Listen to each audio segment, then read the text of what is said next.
centers of our brain.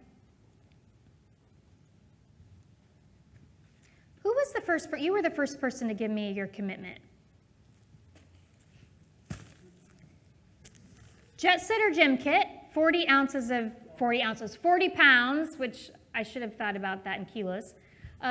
Resistance, 12-ounce bag. You're welcome.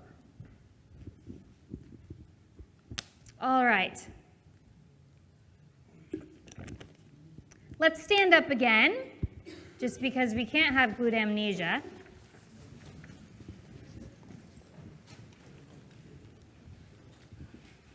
But I'm also going to be respectful of men in suits, and it's hot, so I'm not going to make you do a lot, and it's uncomfortable. So we're just going to raise our shoulders up and drop them down. Shoulders up, drop them down. Look over your right shoulder,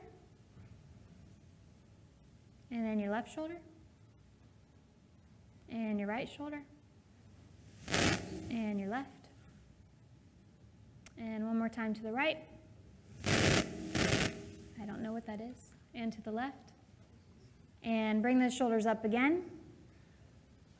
And crunch them up to your ears. And then let them drop. And then do one big shoulder roll back. Okay.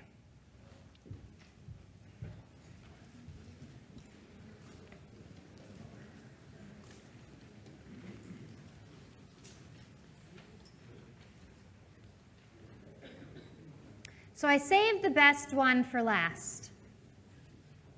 And the reason why I say it's the best one is because some of you filled out a scorecard for me, which I really appreciate if you did. And what I do with those is I develop a presentation based on scorecard results for each company that I work with. And this seemed to be an area that I definitely needed to cover here. So what I've heard from some people is that the hours are very long and that people here work very hard. And the comments were really great and very helpful for me. And many of you gave very good suggestions on some things that could be incorporated. And you were also very honest about the things that you struggle with. So I very much appreciate that. So we have different kinds of stress.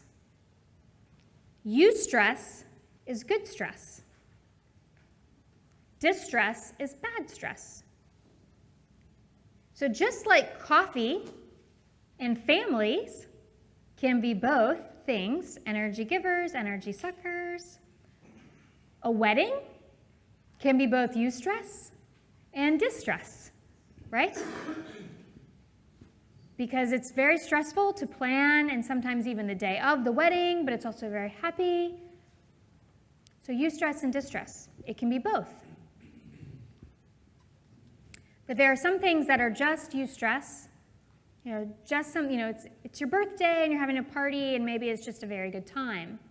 Just like there are things that can just be distress, like a funeral, or if you've lost your job or something has happened, or you get diagnosed with an illness. Our body does not know the difference between the two. So that's why, and actually I should say, and our body also does not know the difference between just physical stress, physiological, and mental stress. So when I was racing and pushing my body really, really hard, that was my choice. But my body didn't know, and my mind didn't know, oh, she wants to be doing this. To the body, it was still stress, because I was doing it in excess. Traveling is also stressful. Traveling for business, maybe it's stressful. Traveling for vacation, maybe we're excited, but our body still feels the stress.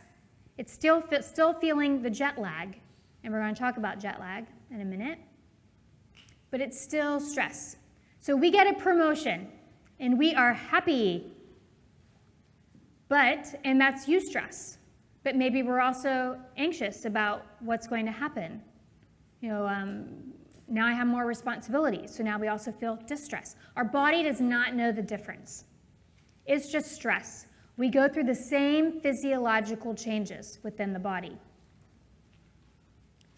So one thing that I do to manage my stress levels more than anything else, I should not say to manage, to track my stress levels, is I measure something called heart rate variability. And this link, the link to this app will be on your handout. So heart rate variability is different than heart rate. If you take your heart rate on your wrist, it might be 52, 58, 65. Heart rate variability is the measurement between your parasympathetic nervous system and your sympathetic nervous system. Fight or flight, or rest and digest system. Because your heart does not beat in a consistent manner throughout the whole minute or however you're taking it. It'll fluctuate. And the rate at which it fluctuates depends on how stressed you are. And this is a real mirror into how stressed you really are.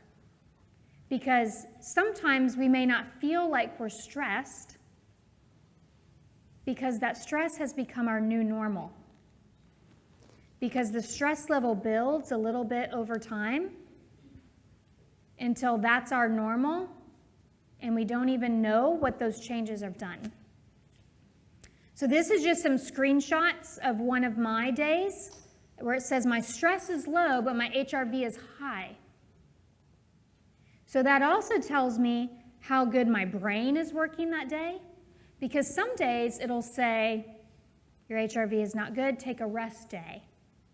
Or take it easy today. Don't make important decisions today. Yes? So actually I got something to the contrary. When I was exercising with my personal trainer, he made sure my heart rate went above 100, and then it dropped in less than a minute to about 60. Right. So no, that's heart rate. Yeah. This is heart rate variability. So you do want your heart rate to go high when you exercise, but you want your resting heart rate to be lower. Okay? But this is the variability. This is measuring your... That's why with the word heart rate in front of it, it gets confusing. This is measuring your nervous system instead. You can only do it with the chest strap. It's not something that you can just do by this. Yep. The reason why I'm showing you something that's this advanced is not because I think everybody needs to measure their heart rate variability, but more to the point that we can think that we feel good, but this tells you that you don't, or that you're not as healthy that day as you might feel. I can usually predict when I'm going to get sick about 2 days before I get sick, based on this, or when I know that I'm having a lot of stress. So now going to the number one thing that I use to manage my stress is breathing properly. I meditate every day and I breathe properly every day. So we're going to do a breathing exercise. And first I want everybody to just take a deep breath.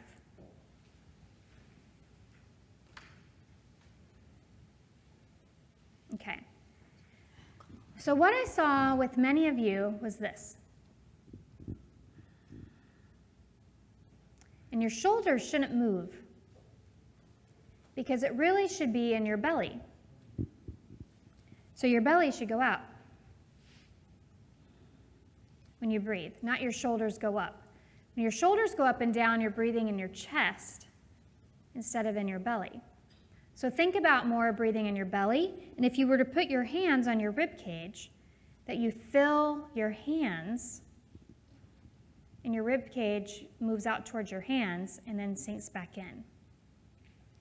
So the breath that I like to do is called 4-6-8 breath. You're going to breathe in for a count of 4, you hold for a count of 6, and you exhale for a count of 8.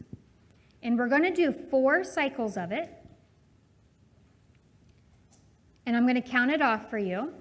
And I want everybody to close their eyes just so that you're not nervous about people looking at you breathing. So we're going to do 4 cycles. So we'll start, and all through your nose, please. So start with an inhale, 2, 3, 4, hold, 2, 3, 4, 5, 6, exhale, 2, 3, 4, 5, 6, 7, 8. Inhale, 2, 3, 4, hold, 2, 3, 4, 5, 6, and out, 2, 3, 4, 5, 6, 7, 8. Inhale, 2, 3, 4, hold, 2, 3, 4, 5, 6, and exhale, 2, 3, 4, 5, 6, 7. Last time. Inhale, 2, 3, 4, hold, 2, 3, 4, 5, 6, and exhale, 2, 3, 4, 5, 6, 7, and 8. Now just breathe normal.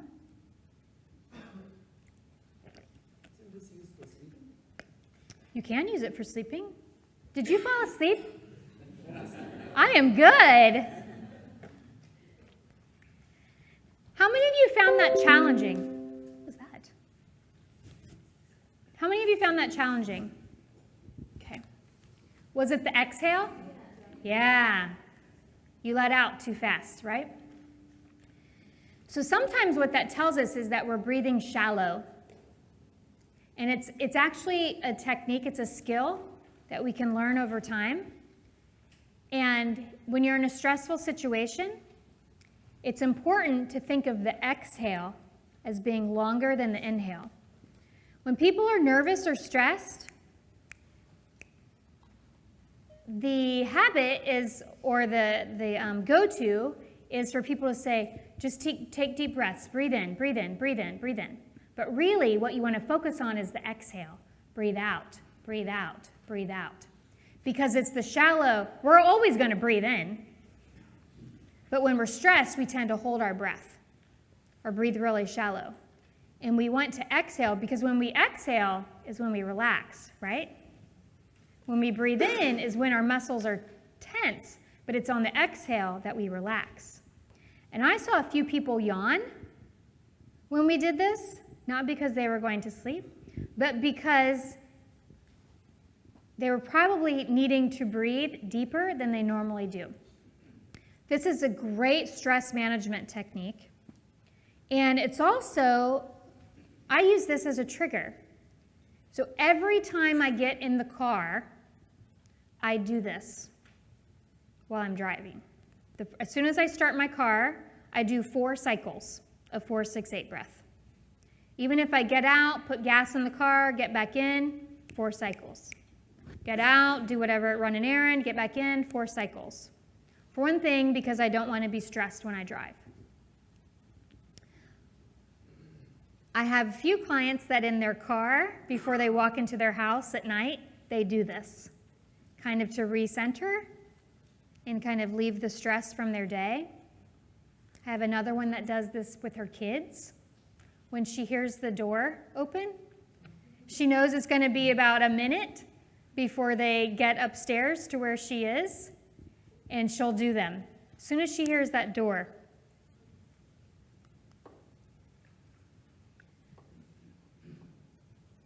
Back to the very beginning when I said, it's not the amount of work that you do that leads to burnout, it's the lack of renewal. The renewal part is important for your productivity and your creativity. And there are many different things that can improve both. Being outside in nature is huge, or being in an environment that has plants or has art. I think that your office is really beautiful. The natural light is really important, and I wish more companies were like that. A lot of them have a lot of fluorescence or, quite frankly, this is a beautiful room, but I wouldn't want to work in it all day. Having that natural light in the windows is very important. But getting outside, we already talked about both hemispheres of the brain. Reading, coloring, painting, also very important for creativity, or I should say can increase creativity. Are adult coloring books popular here? They're getting very popular in the US. They're very intricate, and actually in Europe too. There are several countries that are starting to get them in Europe. But they're very intricate, and they'll have them in co-working spaces. So like in your cafeteria or different places where a lot of people will just go, and people will just take turns coloring, little parts of it, and they'll have colored pencils out. It's really amazing. One of the places that I co-work at, they have several different of these adult coloring books on the table with very, very extravagant designs. And people will just go and color for a few minutes on the same design. And so like the whole co-working space has made, pieces of art that they put on the wall. It's pretty cool. And then of course, music can be a great creativity release, but also it can be helpful for productivity. And so for me, I use specific playlists that help with that. But you can't listen to music with words if you're also reading, because it's going through the same cognitive channel of the brain in the same way that you cannot listen to a conference call and check your email. You really can't, because it's going through the same cognitive channel. Something else, and I wish the gentleman was still here because we were talking about gratitude a little bit ago, but gratitude journaling, proven science, so many studies on gratitude journaling, proven to increase creativity and happiness.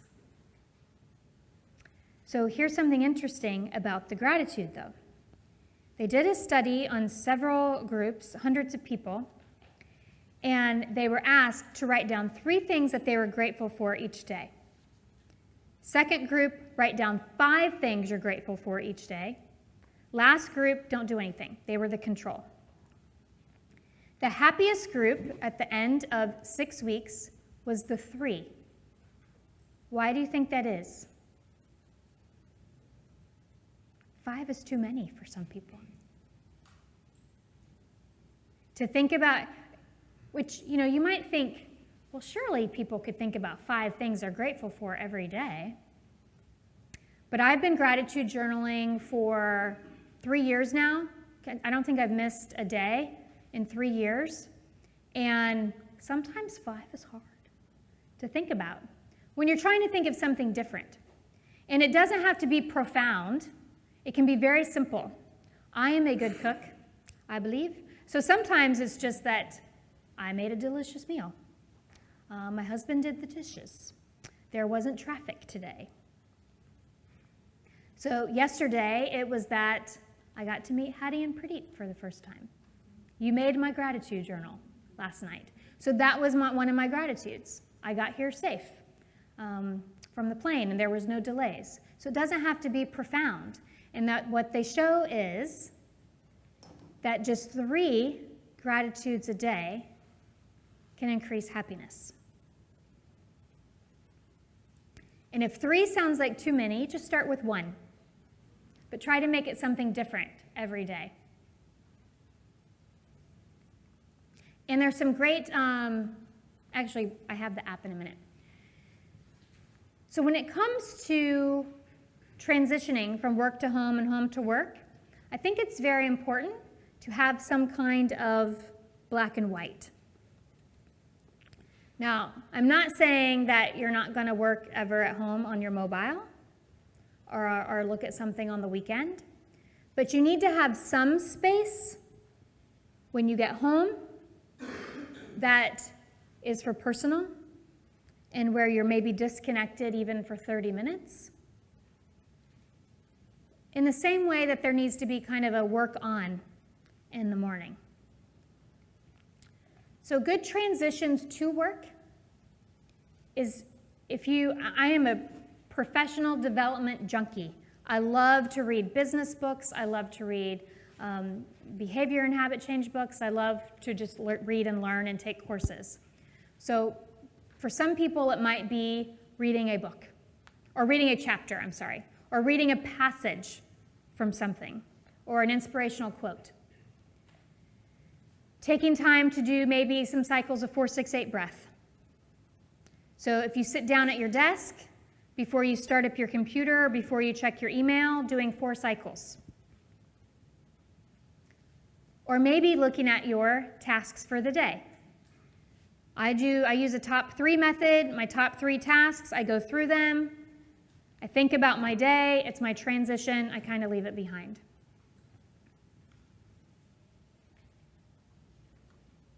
It's also like a keystone habit. Transitions to home can be breathing again. You don't have to sit cross-legged on a lake. This is my friend Ronan.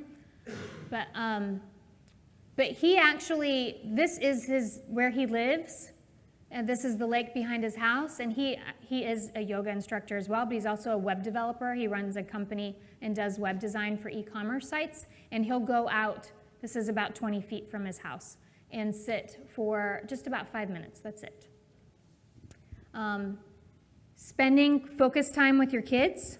So this is an actual client of mine as well, and what she decided, her trigger when she got home, or when her daughter got home, her daughter's 4 and she's always on her iPad, and the mother, Prachi, is very distracted, and she knows that I'm saying all this.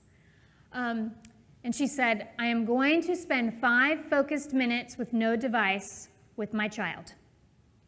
And this was a big deal for both of them because they're always on some device or another. So her trigger when she got home is 5 focused minutes with her child. And she has some other focused minutes too. But for her, she felt like the important thing was right when she got home to kind of leave that behind, to spend the 5 before she started making dinner. And then also journaling can be a good transition too. I use something called Freedom Journal, and it's 100 days of goal setting and gratitude and several different things, but I will do that at the end of what I consider my work day. So it doesn't matter what time it is, but that's my transition. I will not process email or do anything heavy for work after that time. A great app for gratitude journaling is the 5-minute journal. And you do 3 things that you're grateful for. This is in the morning, so you use it in the morning and at night. And then you'll have a, what will I do to make today great? And then at the end of the day, you write 3 amazing things that happened today. And you can also set an intention for the day as well. But the cool thing about it is that you can attach photos. So I use this when I go on holiday, and I can almost look back at it like a diary. It's very cool. And my husband and I also started a practice this year where we share one of the things that we were grateful for and one of the amazing things that happened every day. Because sometimes our grateful and amazing is personal, so we just decided we would share one for each. Calm.com, my favorite meditation app, because you can just do 2 minutes. It has a meditation anywhere from 2 minutes to 35 minutes. It has 50 different meditations, I think, for focus, for creativity, for sleep. It has the best sleep. Several different ones for sleep at different minutes. It has sleep stories, bedtime stories for adults, like people talking like this for a long time, and it tells a story, and it does put you to sleep. But it's wonderful. But it has many different kinds. And then it also has music, but I love that. It is a little pricey for an app. I think it's $40 US or something, but it's totally worth it. Headspace also has meditations for up to 10 minutes. So for some people, it's hard to meditate. And so starting with just 2 minutes, that's what I started with, was just 2 minutes. Something else that can increase happiness and creativity is YouTube. And it has been shown in multiple studies that watching videos of babies laughing and pets doing silly things increases happiness and productivity. Now, there is a limit. You can't watch them all day long. Hattie's probably like, what is she saying right now? But no, just a few minutes a day. So this video, 2 minutes and 28 seconds. A good break to watch a video. But even if you did not have children, they found that the babies laughing increased happiness.